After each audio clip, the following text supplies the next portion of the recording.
दादन ऋतु आरंभ सचेतनतार कार्यक्रम गतकाली बेलपड़ा ब्लॉक तेंतुलीखुंटी ठारे जिला श्रमिक विभाग और ब्लॉक प्रशासन पक्षरु प्रवासी श्रमिक सचेतनता कार्यक्रम अनुष्ठित होइअछि।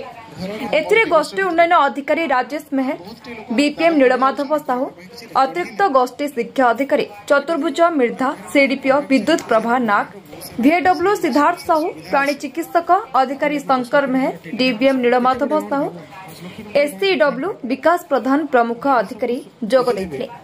तेंतुलखुंटी पंचायत 500 लोक एकत्रित होते दादन खटिबाकू बाहर राज्य को न जावाई और विभिन्न विभाग मिलुथिबा सरकारी योजना किपरि लाभ उठेबे से उपरे अधिकारी माने उपदेश देथिले। कार्यक्रम ब्लॉक स्तरीय विभिन्न विभाग अधिकारी कर्मचारी एसएचजी महिला उपस्थित थिले। एलओ विश्वजीत राउत सभा परिचालना करथिले। Bureau report Satej TV. सुविधा अछि तो लगी 10 लाख टंकार ट्रीटमेंट अच्छे माने केते बड़ अमाउंट भाबुन 5 लाख टंकार जने ट्रीटमेंट पाई परबा तो ई सब